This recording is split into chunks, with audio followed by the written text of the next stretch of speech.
¿Cómo están, estimados alumnos? Sean bienvenidos nuevamente a esta segunda semana de su curso de Derecho Procesal Civil 3. Y en esta semana vamos a seguir hablando de los procesos cautelares. La semana pasada, en la primera clase, en la primera entrega, se habló de la contracautela. Y ustedes dirán, ¿qué es la contracautela? Pues es simplemente el asegurar que tampoco sea desmembrado, ¿no?, los derechos de la parte demandada. Porque si bien es cierto, yo puedo pedir una medida, solicito al juez una medida cautelar, pero también debo dar una contracautela a fin de que no se vaya a desmembrar el bien, en este caso los derechos de la parte demandada. A ver, vamos a empezar. El artículo 613 de nuestro Código Procesal Civil nos habla de la contracautela y la discrecionalidad del juez. Dice, la contracautela tiene por objeto asegurar al afectado con una medida cautelar el resarcimiento por los daños y perjuicios que pueda causar su ejecución. Imagínense, yo pido pues por mi demanda de pago de dinero, ¿no?, por falta de pago, y que esta persona tiene un vehículo, pero resulta que ese vehículo es justamente el único bien que tiene, pero ese vehículo lo utiliza para realizar servicio de taxis, es decir, su único bien con el que puede él mantenerse y mantener a su familia. Entonces, al yo embargarle ese bien, lo estaría dejando en, digamos, a esta persona, pues perjudicándolo no solamente a él, sino también a su familia, ¿no? Entonces yo debo ofrecer una contracautela para, en el caso de que ocurra alguna eventualidad y no se den las cosas, asegurar pues los derechos de esta persona. La admisión de esta contracautela, que la da el demandante, en cuanto a su naturaleza y el monto, es decidida por el juez que va a ver la medida cautelar, que va a resolver la medida cautelar. ¿Quién puede aceptar la propuesta por el solicitante? Puede graduarla, porque quizás yo dé como contracautela una suma irrisoria y mínima y el juez no lo va a considerar suficiente, puede graduarla, modificar o incluso cambiarla por la que sea necesaria para garantizar los eventuales daños que se pueda causar con la ejecución de la medida cautelar a la parte demandada. La contracautela puede ser de naturaleza real y personal. Dentro de la segunda, que es la personal, se incluye la caución juratoria, la que puede ser admitida debidamente fundamentada siempre que sea proporcional y eficaz. En otras palabras, yo presentaré una declaración jurada en la cual pues pongo a mi persona como garantía. Esta forma de contracautela es ofrecida en el escrito que contiene la solicitud de medida cautelar, mi demanda de medida cautelar, por supuesto con la legalización de la firma por el secretario del juzgado, ¿no?, el secretario respectivo. La contracautela puede ser de naturaleza real, se constituye con el mérito de la resolución judicial que la admite y recae sobre bienes de propiedad de quienes la ofrecen. El juez remite el oficio respectivo para su inscripción en el registro correspondiente. Si hablamos de un vehículo, será en registro vehicular. Si hablamos de un bien inmueble, será en los registros de propiedades inmuebles, o sea, registros públicos del IMI Callao, ¿no? En el caso de la ejecución de esta contracautela, esta se actúa a pedido del interesado ante el juez que dispuso la medida y en el mismo cuaderno cautelar el que resuelve lo convenido previo traslado a la otra parte. Es decir, si la parte demandada se ve afectada y desea que se le pague, se le resarza los daños con la contracautela, entonces tendrán que notificarse de esta decisión, de este pedido, para que sea resuelto por el juez a la parte demandante que ofreció la contracautela. Cuando se admite la contracautela, esta está sometida a un plazo. Esta va a quedar sin efecto, al igual que la medida cautelar que ya hemos visto que es provisoria, es temporal, ¿no?, si el peticionante no logra la prórroga o ofrece quizás otra de la misma naturaleza o ya no es necesario, ¿no? Y todo esto se hace dentro del tercer día de vencido el plazo.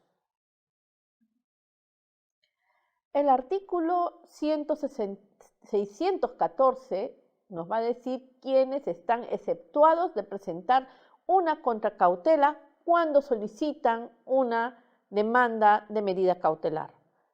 El Poder Legislativo, el Poder Judicial, a través de sus procuradores, los órganos constitucionales autónomos como el Tribunal Constitucional, las universidades nacionales, ¿no? El Ministerio Público, el gobierno central representado por el Ejecutivo y los gobiernos regionales y locales están exceptuados por ley de ofrecer contracautela. Cuando pidan una medida cautelar no es necesario que ellos ofrezcan una contracautela, ni el juez tampoco se los debe requerir. ¿En qué casos especiales procede una medida cautelar? Es procedente este pedido de medida cautelar, ¿no? O solicitud o demanda de medida cautelar de quien ha obtenido una sentencia favorable, aunque fuera impugnada. El pedido cautelar se solicita y se ejecuta en cuerda separada ante el juez que está viendo el proceso principal, el juez de la demanda, con copia certificada de los actuados pertinentes y que sea preciso cumplir los requisitos exigidos en los incisos 1 y 4 del 610. Es decir, toda medida cautelar siempre se hace en cuerda, se tramita en cuerda separada, es decir, en un cuaderno aparte del cuaderno principal. ¿Cuándo es declarado improcedente una medida cautelar? El artículo 616 nos dice que no proceden las medidas cautelares para futura ejecución forzada contra el Poder Legislativo, Ejecutivo, Judicial, Ministerio Público, órganos autónomos constitucionales como el Tribunal Constitucional, los gobiernos regionales, los gobiernos locales están referidos pues a las municipalidades y las universidades nacionales. Tampoco proceden contra bienes de los particulares que están asignados a servicios públicos indispensables que presten los gobiernos referidos en el párrafo anterior, ¿no? La medida cautelar puede ser variable, sabemos que sí es variable, ¿no? A pedido del titular, o sea, de la persona que solicitó esta medida cautelar, en cualquier estado del proceso puede variarse, ya sea puede modificar su forma, puede variar los bienes. Oye, ya no tiene solamente el carro, me debe $100.000 y el carro vale 30, al menos con eso aseguraba algo. Tengo entendido que acaba de comprar 2 camiones que cada uno vale $50.000, o sea, ahí también están los 100. También deseo que se haga ese embargo, ¿no? Entonces se puede sustituir incluso los bienes. El artículo 617 nos habla justamente de la variación de la medida cautelar. Dice que a pedido del titular, la medida cautelar en cualquier estado del proceso puede variarse. Puede modificarse la forma de la medida, o sea, un embargo en forma de depósito a una de secuestro, ¿no? Puede variar los bienes sobre los que recae la medida cautelar, de un carro a una casa, por ejemplo. Puede variar el monto de la medida cautelar, se puede incrementar el monto o puede reducirse el monto, ¿no? Todo va a ser de acuerdo a cómo el juez vaya a calificar. Y se puede sustituir al órgano de auxilio judicial.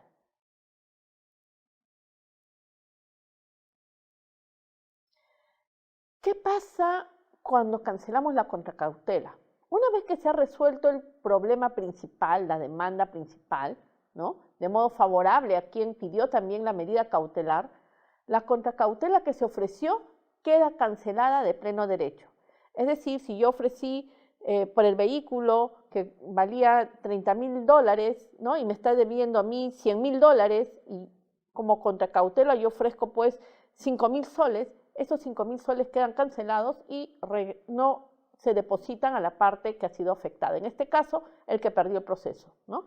Queda ahí, cancelada de pleno derecho. En caso que las partes pidan una medida cautelar que sea innecesaria, es maliciosa, si se declara infundada una demanda, ¿no? Ya sabemos nosotros cuándo se declara infundada una demanda, cuya pretensión estuvo asegurada con una medida cautelar, el titular de esta pagará las costas y los costos del proceso cautelar, no del principal, estamos hablando del cautelar. Quizás una multa no mayor de 10 unidades de referencia procesal, y a pedido de la parte puede ser condenado también a indemnizarlo por los daños y perjuicios que le pudo haber ocasionado al solicitar una medida cautelar que sea innecesaria o simplemente maliciosa. La indemnización, por supuesto, va a ser fijada por el juez de la demanda de la medida cautelar dentro de ese mismo proceso cautelar, previo traslado por el plazo de 3 días para que conteste si va a pagar o no para realizar la ejecución correspondiente. ¿Qué pasa cuando se afecta los bienes de un tercero? La medida cautelar puede caer sobre un bien de un tercero que le pertenezca a otra persona ajena al proceso entre demandante y demandado. Cuando se acredita su relación o interés con la pretensión principal, siempre que haya sido citado con la demanda. Ejecutada la medida, el tercero está legitimado para intervenir en el proceso principal y en el cautelar, porque estaría viéndose perjudicada en sus intereses y derechos. El deudor y los terceros ajenos a esta relación obligacional pueden oponerse al cambio de domicilio de acuerdo a lo dispuesto en el artículo 40 del Código Civil. Dicha oposición surte efecto aún en el acto mismo de la ejecución de la medida cautelar, bajo responsabilidad del juez y del auxiliar jurisdiccional.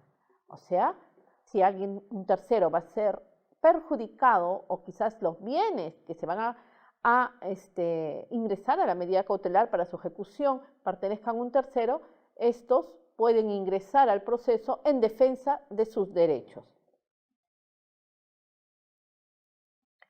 ¿Cuándo queda extinguida la medida cautelar? Hemos dicho al inicio de esta clase que una vez que se resuelve el proceso principal, queda extinguida pues esta medida provisoria, temporal, ¿no? Que es la medida cautelar o el proceso cautelar. En los procesos que fueron iniciados con el Código de Procedimientos también civiles del año 2012, la medida cautelar se extingue de pleno derecho a los 5 años contados desde su ejecución. Si el proceso principal no hubiera concluido, podrá el juez, a pedido de la parte, disponer la reactualización de la medida. Esta decisión requiere de nueva ejecución cuando implica una inscripción registral. Porque todavía, increíble, pero todavía tenemos procesos que se vieron con este código. Pero con el código actual, el Código Procesal Civil actual, simplemente terminado el proceso principal, la medida cautelar se queda sin efecto. Y con eso culminamos esta segunda entrega del proceso cautelar en el curso de Derecho Procesal Civil 3. Les agradezco su atención y nos estamos viendo en la próxima oportunidad en la siguiente clase. Nos vemos, señores.